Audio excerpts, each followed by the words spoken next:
Amigos, olá meus irmãos, graça e paz da parte de nosso Senhor Jesus Cristo, o Salvador, o Senhor. A Ele seja toda a honra, toda a glória, todo louvor. Precisamos estar ligados à videira se quisermos produzir bons frutos. Glória a Deus. Seja bem-vindo, seja bem-vinda. Deus abençoe a cada um dos irmãos. Muito bem, nós estamos estudando o Novo Testamento e hoje nós vamos falar sobre o capítulo 13. Bem-aventurado os vossos olhos, porque veem, e os vossos ouvidos, porque ouvem. Glória a Deus. Vamos orar? Pai eterno e santo, estamos aqui, ó Pai, vazios de nós mesmos, pois o Senhor é tudo para nós. Por favor, preencha o nosso coração, a nossa mente, nosso entendimento com o Teu maravilhoso Espírito Santo, Espírito da verdade, o Consolador, aquele que convence o homem do pecado, da justiça e do juízo. Ó Pai eterno, entendemos pela Tua palavra e pelas profecias que já estamos vivendo o período de juízo. Cada caso vai sendo passado. Começou por aqueles que dormem, terminando passará aos vivos, e encerrando o último caso, nosso sumo sacerdote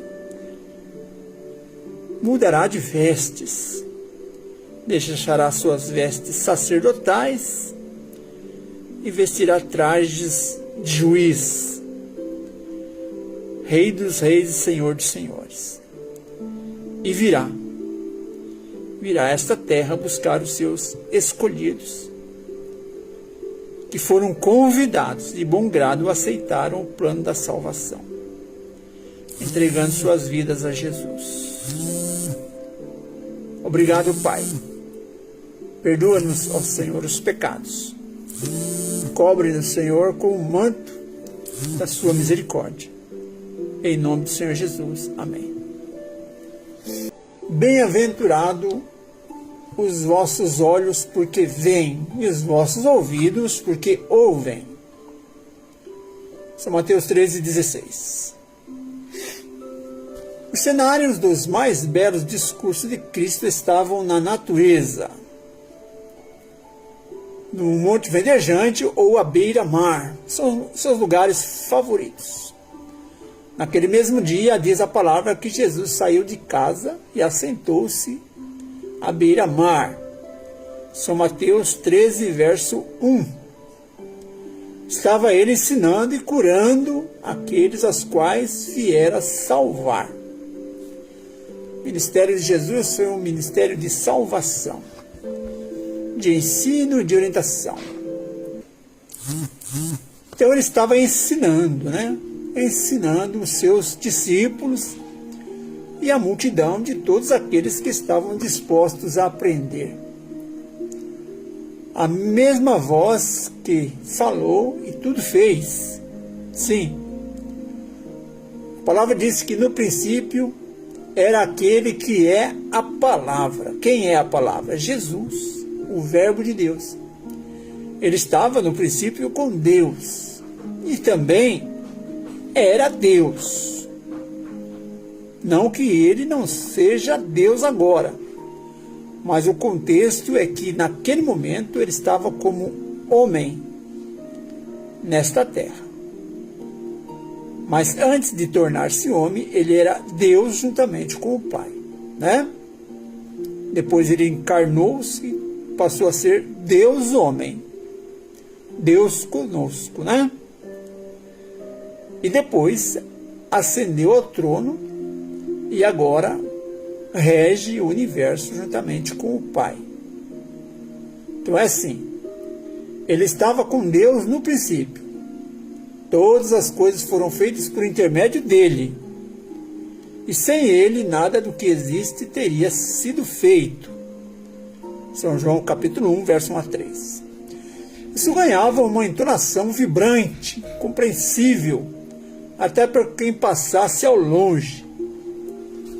Diante de uma multidão sedenta por atenção, Jesus anunciou uma nova temporada de sermões através do uso de quê? De parábolas.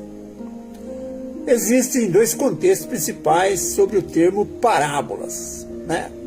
Na matemática, refere-se a uma curva geométrica e na literatura a um tipo de narrativa, uma história, né? No contexto literário, uma parábola é uma narrativa curta, usa analogias e exemplos do cotidiano para transmitir uma mensagem moral ou espiritual complexa. Ele as usava para ensinar lições sobre o reino de Deus e desafiar as pessoas a refletir sobre a sua mensagem, sobre os seus ensinos. Exemplos incluem a parábola do semeador e também a parábola do filho pródigo. A parábola inaugural apresenta 4 tipos de ouvintes, né? Representados pelos seguintes tipos de solo. Tinha aquela semente que caía à beira do caminho. Quando semeava, uma parte da semente caiu junto ao caminho, e vieram as aves e comeram-na. São Mateus capítulo 13, verso 4. Estes são aqueles que ouvem a palavra de Deus, mas logo vem o inimigo e arrebata o que lhes foi semeado ao coração. Ouvindo alguém a palavra do reino e não a entendendo, vem logo o maligno e arrebata o que foi semeado no coração. Então este é o que foi semeado junto ao caminho, à beira do caminho. Também é aquela semente que cai no solo rochoso, e outra parte caiu nos pedregais, onde não havia terra bastante, e logo nasceu. Porém, não tinha terra funda. Mateus 13, 5. É todo aquele que recebe a palavra com alegria, de fato. Que foi semeado em pedregais é o que ouve a palavra e logo recebe com alegria. Mateus 13, 20. Mas não tendo raízes suficiente, e não é fortalecido na fé, chegando à angústia ou às perseguições, por causa da palavra, logo se escandaliza. Dentro desse contexto, gostaria de dizer que muito em breve, todos nós seremos provados. Não vai ser provado só o assembleiano, não. Só o batista, o adventista, o congregacional. Vão ser todos provados. E essa semente, ela precisa estar em um solo firme, né? Fértil, ok? Então aqui verso 21, Mateus 13, 21. Quando vem a angústia e a perseguição por causa da palavra, logo se ofende. É assim. Então nós precisamos estar firmados em Jesus. Há aquela semente que cai entre os espinhos também. Há que cai entre os espinhos crescem e sufocam as dificuldades, né, da vida. Mateus 13, 7. Esses são os que ouvem a palavra de Deus, mas são facilmente sufocados pelos cuidados do mundo e a fascinação das riquezas, né? Tornando-se infrutíferos. Nós vivemos tempos perigosos, amados. Se você tirar meia horinha para você usar a internet, seja Facebook ou YouTube, o que existe de oferta para ganho fácil não é brincadeira. Sem falar dos golpistas, né? É isso. São as ofertas do mundo. Riquezas fáceis, ganho fácil. Então esse tipo de coisa sufoca aquela semente que caiu entre os espinhos, né? Esses são os que ouvem a palavra de Deus, mas são facilmente sufocados pelos cuidados do mundo e a fascinação pelas riquezas, tornando-se o quê? Infrutíferos. Mateus 13:22. De que foi semeado entre os espinhos é o que ouve a palavra de Deus, mas os cuidados desse mundo e a sedução das riquezas sufocam a palavra semeada no coração e não produz fruto, porque fica dividido. Fica dividido. Quer Deus, mas também quer o mundo. E não é possível. Não podemos servir a Deus e as riquezas, né? Ou agradaremos um e odiaremos o outro, e vice-versa. Não há como servir a dois senhores.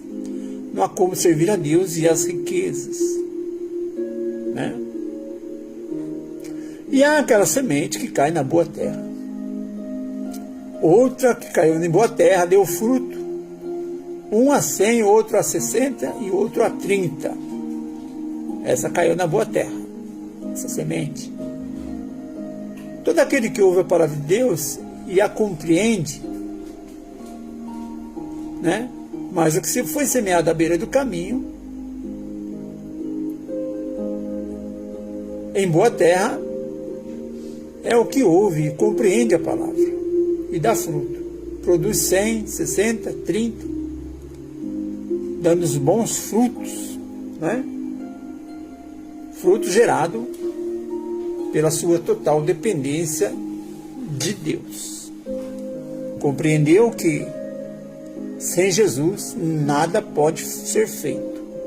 E ele entrega então a sua vida nas mãos de Jesus, para que através do Espírito seja um instrumento para a glória de Deus. E esse dá muito fruto. Certamente Jesus apreciava usar ilustrações da natureza e de coisas que eram familiares, né, às grandes multidões. Reuniu-se ao seu redor uma multidão tão grande que, por isso, ele entrou num barco e assentou-se ao povo reunido na praia. São Mateus 13, verso 2. Que ouviam, sendo boa parte compostas de agricultores e pescadores. Então, Jesus usava as parábolas de acordo com a necessidade do ambiente, né? Para quê? Para que houvesse maior esclarecimento e entendimento da palavra de Deus. Então, ele deixou a multidão e foi para casa. Seus discípulos aproximaram-se dele e pediram: explica-nos a parábola do joio no campo. E Jesus respondeu: aquele que semeou a boa semente é o Filho do Homem, Jesus. O campo é o mundo. E a boa semente são os filhos do reino. O joio são os filhos do maligno. O inimigo que semeia o joio é o diabo. E a colheita é o fim desta era. E os encarregados da colheita são os anjos de Deus. Assim como o joio é colhido e queimado no fogo, assim também acontecerá no fim desta era. Jesus estava falando sobre a sua vinda, sua segunda vinda. O Filho do Homem então enviará os seus anjos e eles retirarão do reino tudo o que faz cair no pecado e todos que praticam o mal. Ele os lança na fornalha ardente, onde haverá choro e ranger de dentes. Então os justos brilharão como o sol no reino do Pai. E ainda adverte: aqueles que têm ouvido, ouça. Jesus falou essas coisas à multidão por parábolas. Nada lhes dizia sem usar parábolas. Os peixes bons e os peixes ruins. O reino do céu, Jesus ainda falando, é semelhante a uma rede que é lançada ao mar e apanha toda sorte de peixe. Quando a rede está cheia, os pescadores a puxam para a praia. Então eles se assentam e juntam os peixes bons em cestos e jogam fora os ruins. Assim acontecerá no fim desta era, novamente Jesus falando. Os anjos virão, separarão os perversos dos justos. A separação será feita pelos anjos. E lançarão na fornalha ardente, e haverá choro e ranger de dentes. São Mateus 13, 47 a 50. Pois aquele que lavou os pés de Judas, anseia lavar o coração, da mancha do pecado. Jesus lavou os pés de Judas, porém o coração de Judas não se deixou lavar o coração. Jesus foi lavar os pés de Pedro.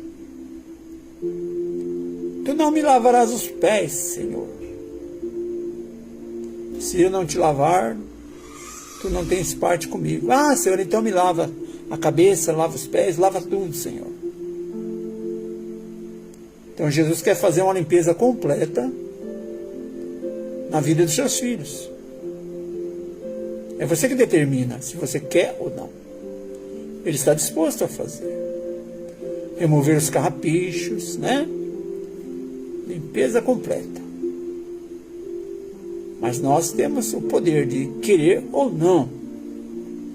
Uma escolha nossa, tá certo? Muito bem. De uma forma didática, Cristo os ensinava, mas a explicação dos mistérios do reino do céu, ele respondeu: a vocês foi dado conhecimento dos mistérios do reino do céu, mas a eles não. Então é por isso que Jesus ensinava por parábolas à multidão, mas aos discípulos Jesus falava abertamente. Só era dada aos discípulos uma boa razão. Nem todos os corações eles estavam realmente dispostos a compreender as verdades do céu. Então, isso referindo-se a Judas. Com os corações endurecidos, pois o coração deste povo se tornou insensível. De má vontade não ouviram com seus ouvidos e falaram e fecharam seus olhos. Se assim não fosse, poderiam ver com os olhos, ouvir com os ouvidos, entender com o coração e converter-se. E eu os curaria. Então esperavam que Jesus manifestasse mais milagres que pudessem satisfazê-lo, mas não estavam dispostos a colocar o reino dos céus em primeiro lugar. De jeito nenhum. São Mateus 13, 44 afirma: também o reino do céu é semelhante a um tesouro escondido no campo, que um homem achou e escondeu. E pelo gozo dele, vai, vende tudo quanto tem, compra aquele campo. Tá certo? Ele sacrifica o que tem e investe naquele campo, porque ele sabe que ali há um tesouro. Certo? Não queiram ir em busca da pérola de grande valor? E encontrando uma pérola de grande valor, foi, vendeu tudo quanto tinha, comprou-a. Outro exemplo, outra parábola. Mas muitos esperavam encontrar coisa melhor aqui, nessa vida passageira e temporal. Então Jesus tinha, no meio da sua plateia, vários tipos de solo, aqueles que frutificavam e aqueles que não frutificavam. E assim é hoje também, não é diferente. Quando nós dizemos aqui que Deus tem o seu governo e o seu governo é regido por leis, que nós temos que obedecer à lei, os 10 mandamentos, inclusive o sábado, Esta palavra ela vai de encontro a vários terrenos, a vários tipos de solo. Em alguns ela frutifica, em outros não. É assim, é a mesma coisa. Mas o sábio, o que ele faz? Sabendo que o tesouro está escondido naquele terreno, ele vai e vende tudo que tem e compra aquele terreno. Porque ele sabe que tem um tesouro ali.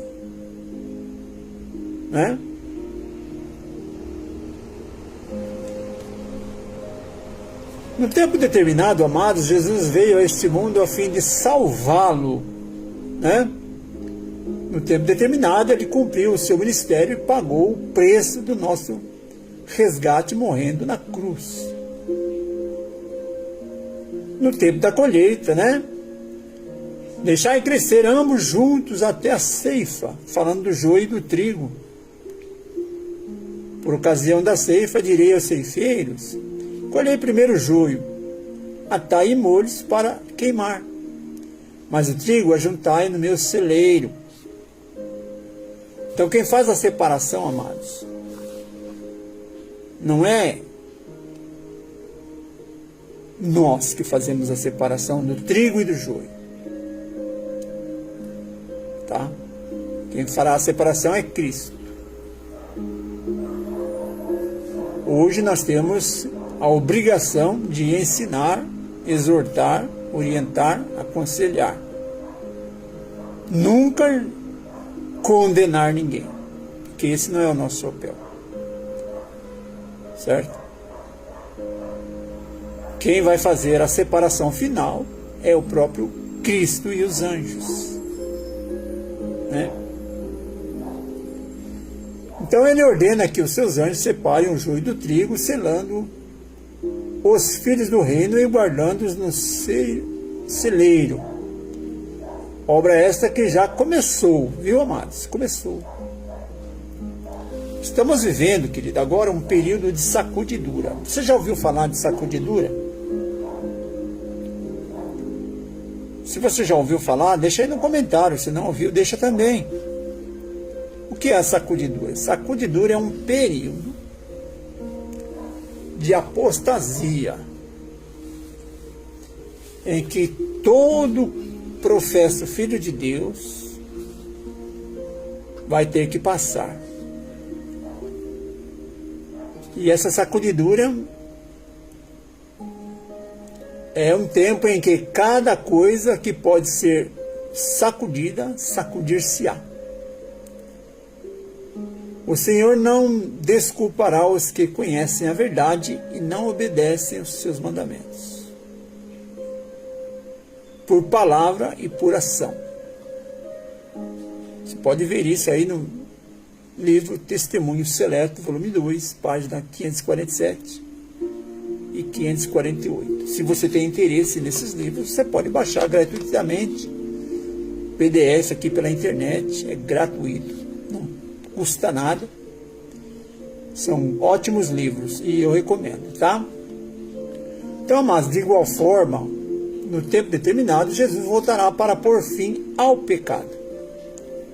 Todos, com certeza, o verão. Essa questão de todos verão pode ser um erro de transcrição ou de interpretação popular, sabia? No entanto, Mateus 24, 30, 31 descreve: todos os povos da terra se lamentarão e verão o Filho do Homem vindo sobre as nuvens do céu com poder e grande glória. Algo que se tornará visível a todos no momento do seu retorno. Não posso deixar de fazer uma ênfase aqui sobre a falsa doutrina do arrebatamento secreto. Já ouviu falar da doutrina do arrebatamento secreto? Em que vai o pai, a mãe e o bebê no carrinho e de repente a criança desaparece e só fica as roupinhas do bebê, ou o pai desaparece, fica só as roupas, ou a mãe desaparece, só fica as roupas. Isso é a doutrina do arrebatamento secreto. Tá? Isso não é bíblico, isso não existe. Apocalipse 2, 7, Mateus 24, 30 e 31 dizem a mesma coisa. Todo olho verá. Todo olho verá. Algo que se tornará visível a todos. Todos, todos, todos, todos, todos. Então, amados, é preciso que a semente caia na boa terra. A semente da verdade, a genuína semente, a boa semente. Não a falsa semente. Existem muitas falsas sementes sendo espalhadas por aí, sabia? Muitas. E até, às vezes até caem em bons solos. Solos férteis. E que produzem fruto, mas frutos não genuínos. Baseados em teorias humanas. Teorias furadas, né? Vamos dizer assim. O vinho de Babilônia. O vinho de Babilônia. Né? Então é assim. Temos que ter cuidado, ser vigilantes nesse contexto. Então, amados, pronto ou não, acreditemos ou não, estejamos apercebidos ou não para este grande dia. Não interessa. Ele virá, esse dia virá. E aqui em São Mateus 25, 10, mais uma parábola interessante, que é a parábola das 10 virgens.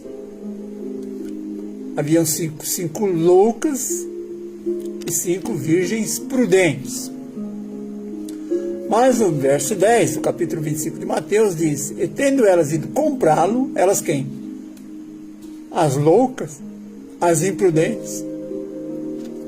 Foi comprar o quê? O azeite, que é o símbolo do Espírito Santo. Então, quando elas foram comprar, o noivo chegou e as prudentes entraram para as bodas e as loucas ficaram para trás. Falei em sacudidura. Sacudidura é um momento que todos nós precisamos tomar decisão ao lado da verdade para recebermos o Espírito Santo de Deus. E fazermos parte do povo remanescente de Deus. A Bíblia fala de que ainda que os filhos de Israel sejam como os grãos de areia da praia do mar, somente o remanescente será salvo. Apocalipse 18 fala que um anjo forte e poderoso vai iluminar toda a terra com a glória de Deus. Esse anjo é a igreja remanescente. Essa igreja remanescente, ela não tem placa ministerial. Ela será formada por pessoas de todas as igrejas, pessoas que aceitam a verdade, que obedecem os mandamentos de Deus e têm a fé de Jesus. Esse que dessa forma age fará parte da igreja remanescente. Mas antes que isso aconteça, antes que haja a formação do remanescente, haverá chuva serôdia. Chuva serôdia. Sabe o que é a chuva serôdia? Tem a chuva temporã, que é aquela chuva que prepara a terra para receber a semente. Quem trabalhou na agricultura sabe disso. A chuva temporã é a chuva que prepara o solo para receber a semente. Depois vem a chuva serôdia, é a chuva para o amadurecimento do fruto. A chuva temporã, ela já aconteceu, amados, no passado. Lembra do Pentecostes? Os discípulos tinham que semear. Começando por Jerusalém, Jesus falou: ide as ovelhas perdidas da casa de Israel. Não foi que Jesus falou? Não entreis na casa dos gentios, ide somente as ovelhas perdidas da casa de Israel. Então os discípulos tinham que semear, levar a semente. Então aquela chuva veio, a chuva temporã, ela veio para preparar os corações para receber a semente. E a semente foi lançada e a igreja surgiu. Agora, pouco antes da volta de Jesus, a chuva serôdia vai ser dada para amadurecimento do fruto. Então, nós estamos vivendo um período de sacudidura em que quem tiver que se decidir pela verdade vai se decidir. Quem tiver que fazer parte da igreja remanescente vai fazer. Como eu disse, essa igreja remanescente, ela vai terminar a obra que foi começada pelos apóstolos, vai ser encerrada pela igreja hoje. Tá? Então, todos nós precisamos fazer parte da igreja remanescente, que está pautada na verdade do Evangelho. A verdade. Tá? Que guarda os mandamentos de Deus e tem a fé de Jesus.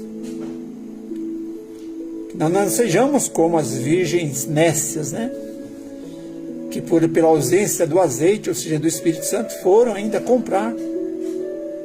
Mas que sejamos como as prudentes, que estejamos cheios do Espírito Santo, que tenhamos recebido a chuva serôdia, Espírito Santo em porção dobrada, para dar a mensagem final de advertência ao mundo. Né? A glória de o anjo do capítulo 18 de Apocalipse será tão grande que se cumprirá São Mateus 24:14. Esse evangelho do reino será pregado para testemunho em todas as nações. Aí então virá o fim. Então nós precisamos estar cheios do Espírito Santo. E um dos quesitos é andar na verdade. É andar na verdade, guardar os mandamentos de Deus e ter o testemunho de Jesus. Esse é o requisito. Então não basta, amados, apenas nos maravilharmos com as verdades divinas. Isso não basta. Chegando à sua pátria, ensinava-os na sinagoga deles, de sorte que se maravilhavam e diziam: de onde veio essa sabedoria e essas maravilhas? O povo se admirava do discurso de Jesus, dos ensinamentos de Jesus. Sabe por que eles se admiravam? Porque Jesus, ele pregava com autoridade. Sabe qual era a autoridade de Jesus? Era a verdade que ele pregava. Porém, com uma diferença, ele vivia o que pregava.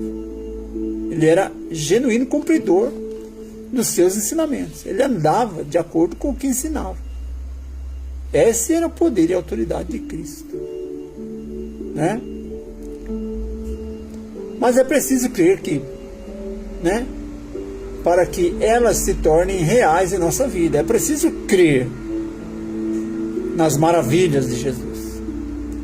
Então faremos parte do grupo de justos que resplandecerão como o sol no reino de seu Pai. Isso é Mateus 13:43. Então, amados, permitamos que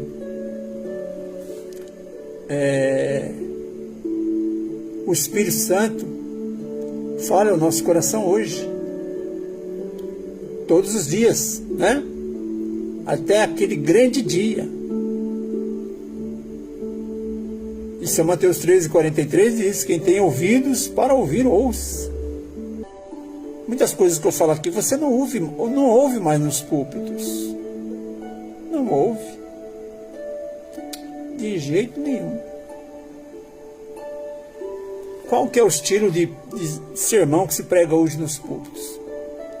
Milagres, prosperidade. Já não existe mais pastores como antigamente. Hoje o que mais prega hoje nos púlpitos são os coaches. Os coaches. Certo? Pregadores são poucos que pregam a verdade, que defendem a verdade. Doa quem doer. Não podemos esquecer nunca e jamais que Deus não está interessado em quantidade. Deus quer qualidade. Qualidade. E a par da lei de Deus não existe qualidade. E se tratando de espiritualidade, não há qualidade na vida daquele ou daquela que não quer obedecer 100% dos mandamentos de Deus. Porque não há lugar para conveniência. Não tem como eu querer agradar a Deus e a mim mesmo. Não, ou eu agrado a Deus ou eu agrado a mim. Não há como. Então nós precisamos refletir nessas coisas, né? Para que o solo do nosso coração seja frutífero, seja fértil, e possamos dar bons frutos, né? Precisamos nos preparar no intuito de que a nossa semente também seja boa, para que não venhamos a trabalhar em vão, né? Então as parábolas do semeador, ela tem os dois lados, tem a semente que precisa ser boa e o terreno precisa ser bom. Ambos precisam estar de acordo, para que haja bons frutos, excelente resultado, né? E assim é. Assim é. Então, amados, Jesus, ele estava sentado no Monte das Oliveiras, e os seus discípulos chegaram em particular: Senhor, diga-nos, quando será a tua vinda e que sinal haverá da sua vinda?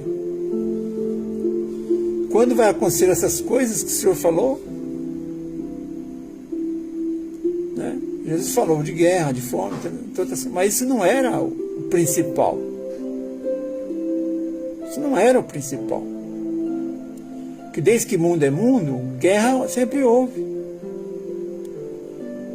Pestes, fome, sempre houve. Agora, claro, que muito mais severa, né?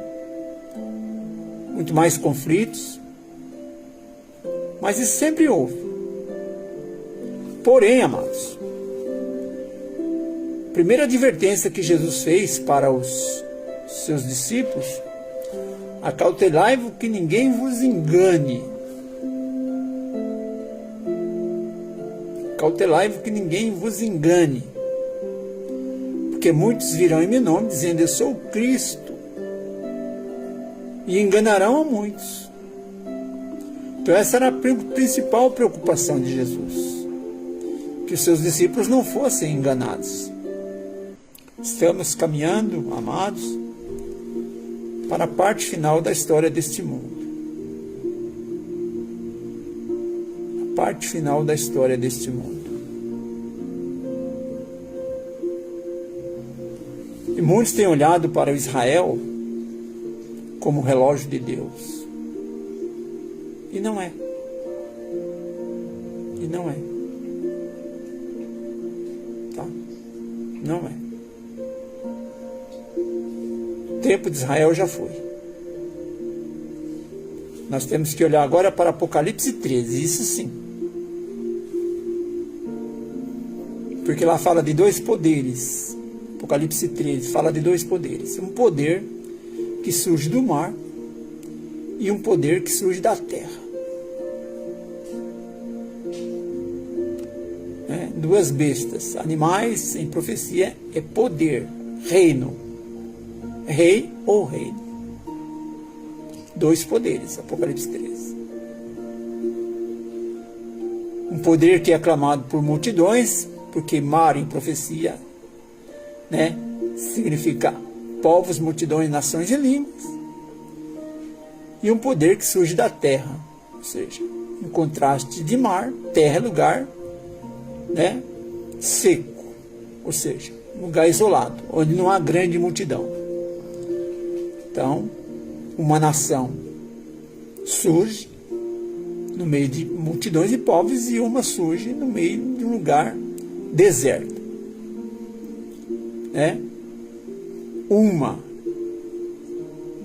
Um poder é o Estado do Vaticano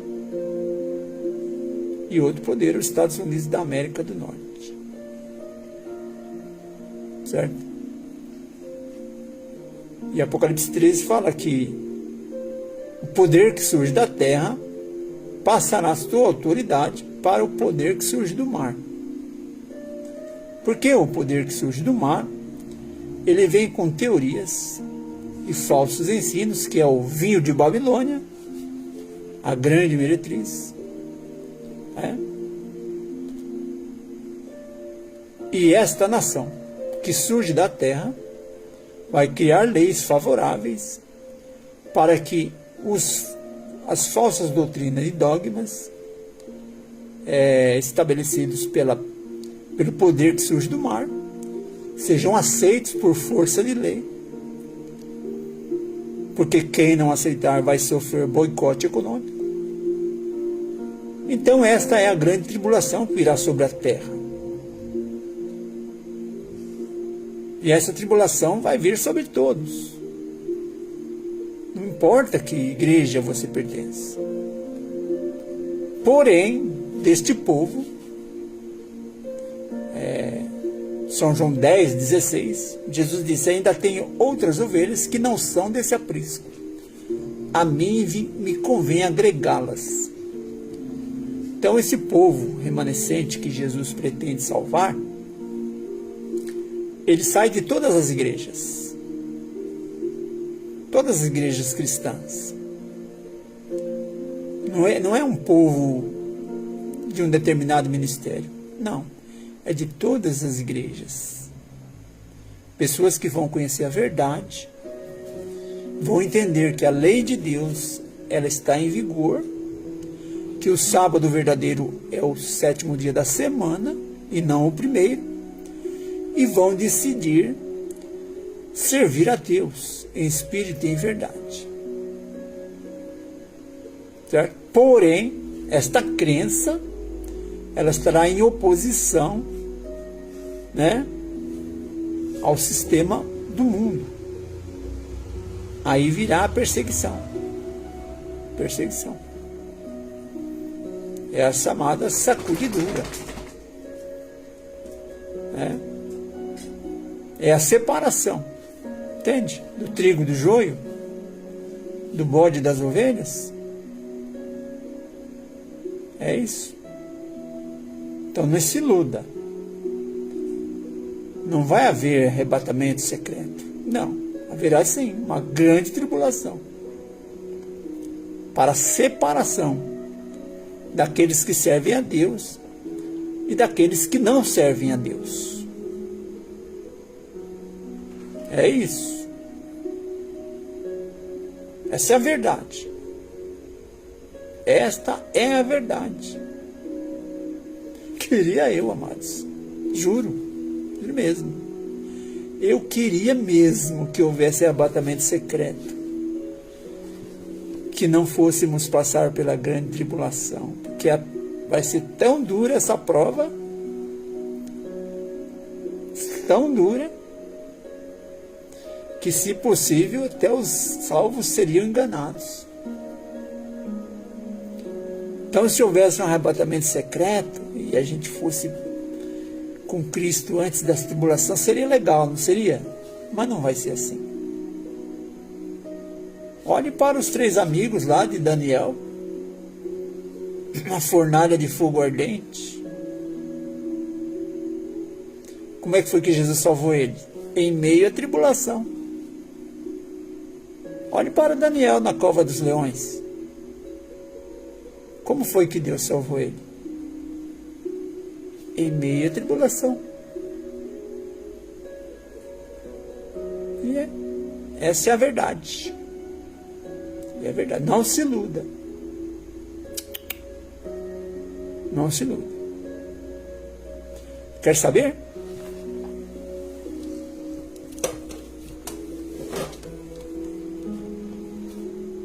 Eclesiastes, capítulo 12.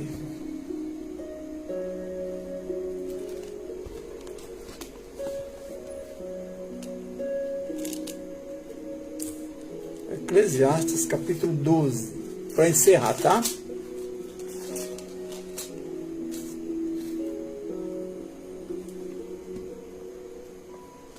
Versículo 13 e 14.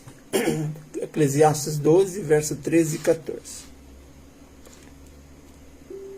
De tudo que se tem ouvido, o fim é, ou seja, a conclusão é: teme a Deus e guarda os seus mandamentos, porque este é o dever de todo homem. Homem aqui é genérico, tá? Homem, mulher, criança. Este é o dever de todo homem.